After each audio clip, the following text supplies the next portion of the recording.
Olá pessoal, continuando o assunto dos volumes, o segundo método que a gente vai falar é do método do disco, que é um caso particular do método do fatiamento. Ele é um método de fatiamento, só que nesse caso as fatias vão ter sempre um formato de um disco. Isso porque esse método é indicado para os sólidos de revolução. E o que são sólidos de revolução? São sólidos gerados pela rotação de uma região plana em torno de um eixo. Então a gente pega uma região, gira em torno de um eixo e aí eu tenho um sólido. Nestas situações, o método do disco é o mais indicado. Veja nesse caso aqui. Ó. Se a gente pegar a curva y igual a raiz de x, de 0 até 4, e girar essa região aqui, formada por a curva, em torno do eixo x, a gente vai ter um sólido de revolução, cujo raio é justamente raiz de x. Então a gente vai ter, se a gente girar isso aqui, a gente vai ter essa figura, tá vendo? Aqui está o raiz de x, eu girei, e aí eu fiquei com essa figura, cuja fatia é um disco. Aqui está em perspectiva, mas o que eu tenho aqui é uma circunferência. Né? E a minha fatia é um disco. Nesse caso, a gente vai usar a mesma ideia do volume por fatiamento, só que as nossas fatias agora têm uma área específica. Né? A área dessa fatia é π vezes o raio ao quadrado, né? que é a área de uma circunferência. Certo? Então, todo o método disco, o que eu vou fazer é o volume por fatiamento, onde a minha área tem uma fórmula específica. Nesse caso, o que a gente precisa procurar é o raio do meu disco. E aí, o meu volume vai ser integrado, né? Nesse caso, de 0 até 4, né? Então eu vou ter que achar os limites de integração, e eu vou fazer esse cálculo para achar o volume desse sólido.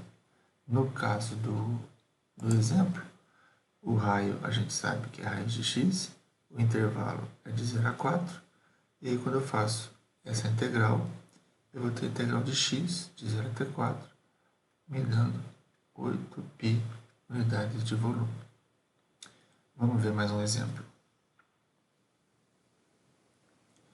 Bom, nesse exemplo, a gente quer determinar o volume de um sólido que é obtido rotacionando-se agora em torno do eixo y. A gente vai fazer um exemplo com rotação em torno do eixo y, da região entre o próprio eixo e a curva x igual a 2 sobre y, com y variando de 1 até 4. Então, como a gente viu anteriormente, a primeira coisa que a gente tem que fazer é um esboço da região. Né? Então, ó, o limite de 1 até 4, a curva x igual a 2 sobre y, né? Essa curva é semelhante à curva y igual a 2 sobre x, então é uma curva que tem assíntota nos eixos. Né? E aí, eu vou fazer a rotação. Quando eu faço a rotação, eu tenho essa região aqui, né? Que vai de 1 até 4. E aí eu tenho que procurar a fórmula da área da minha fatia, que é essa área aqui, ó, certo? No nosso caso, como é um sólido de revolução, eu primeiro preciso identificar o raio. O raio é esse tamanho aqui. Né? Esse tamanho, ó, é o tamanho x. E x é igual a 2 sobre y. Observe que, se eu mudar o valor de y, eu mudo o tamanho do raio. Então, o meu raio depende de y. Né? Consequentemente, sendo o raio igual a 2 sobre y, a área é π r ao quadrado, que vai dar π vezes 4 sobre y ao quadrado. O terceiro passo, achar os limites de integração. Neste exercício, eles já vieram de graça, né? Já foi dado no enunciado. E por fim, eu faço o cálculo. Então, o volume é integral de 1 até 4 da minha área, que é esse valor aqui, certo? Fazendo as continhas, o y ao quadrado vai ficar y a menos 1, y a menos 2, menos 2 mais 1 dá menos 1, então já fica aqui de volta. E com o menos na frente, aplica nos extremos, eu tenho 3π unidades de volume. Agora a gente vai ver um caso particular do volume do método do disco, que é o que a gente chama de método do anel. É quando o nosso disco tem um buraco aqui no meio. E aí a gente fica com uma fatia em formato de anel. Vamos ver como é que isso funciona. Muito bem. O que é o método do anel? Ele nada mais é do que uma variação do método do disco, certo? Então é a mesma ideia, é um volume por fatiamento, só que a nossa fatia agora, ao invés de ser o disco todo, vai ser um disco com um buraco no meio. Então, isso acontece quando a gente tem regiões desse tipo, que eu estou desenhando aqui, e a gente rotaciona essa região. Quando a gente faz a rotação disso, fica um negócio meio maluco aqui, tá vendo? Mas o que está acontecendo? Essa partezinha aqui, que está aqui, que é o que a gente rotacionou, ela vai girar, ela vai passar por tudo isso aqui, ela volta aqui embaixo e vai lá. Então, isso que nós estamos vendo aqui, ó, é um buraco no nosso sólido. Quando a gente faz a fatia, nesse caso, a gente tem um anel, tá vendo? Porque essa parte aqui, ó, não faz parte da nossa fatia. Se eu pintar isso aqui de branco para dar uma reforçada, isso é o que nós temos. Esse é o formato do meu disco. Para eu achar essa área, eu preciso dos dois raios. Esse raio menor, que é o raio do buraco, e o raio maior, que é o raio de fora aqui do meu disco, certo? Quando a gente tem esses dois raios, aí o que nós vamos ter?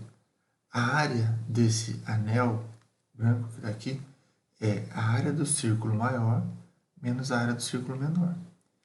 A área do círculo maior é πr maiúsculo ao quadrado e a do círculo menor πr minúsculo ao quadrado. Isso aqui eu posso rearranjar colocando o π em evidência e ficando o raio maior ao quadrado menos o raio menor ao quadrado. Então, no caso de seções anelares, né, a minha área vai ser sempre desse jeito. Então, eu vou precisar identificar quem é o raio maior, quem é o raio menor, e aí eu vou calcular o volume disso aqui. Vamos ver como é que fica isso por meio de um exemplo. Muito bem, ó. Aqui no exemplo, a gente está querendo calcular o volume de um sólido que é formado pela rotação em torno do eixo x da região limitada por essas duas curvas, ó, y igual a x² mais 1, y igual a menos x mais 3. Uma reta e uma parábola. Então, vamos olhar primeiro para as curvas. Então, aqui eu tenho y igual a menos x mais 3. Aqui eu tenho a parábola, x² mais 1. Neste exemplo, a gente não tem os limites de integração já de graça, né? Então a gente vai ter que encontrar esses limites. Mas o primeiro passo é entender o sólido, né? Então, a região limitada pelas duas curvas é essa aqui. E aí, quando a gente gira em torno do eixo y, né, que é o que ele está pedindo, eu vou ter esse sólido aqui. Essa região ela é rebatida aqui embaixo, né? E aí eu tenho o meu sólido de revolução. Como é que fica a minha fatia nesse caso? Observe que essa parte aqui me dá o raio maior, tá vendo? E essa parte de baixo vai me dar o raio menor, que é o buraquinho aqui do anel, certo? Então, a área, como a gente tinha visto anteriormente, vai ser π raio maior ao quadrado, que é esse raio aqui, menos o raio menor ao quadrado, que é esse raio aqui. Ok? E a interseção? Como é que a gente acha os limites de integração? Porque os limites de integração vão ser os pontos de interseção das curvas, certo?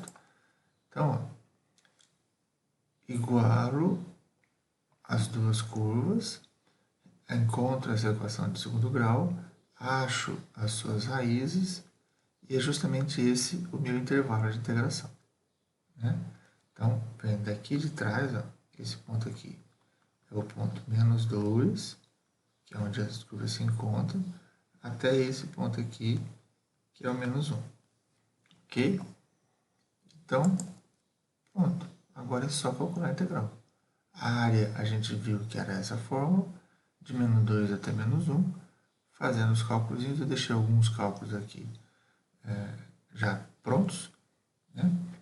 Aplico nos extremos, esse é o resultado do meu volume. Então, esse é o segundo método que a gente vai ver. E no próximo vídeo a gente vai falar sobre o método das cascas cilíndricas. Até uma próxima. Tchau, tchau.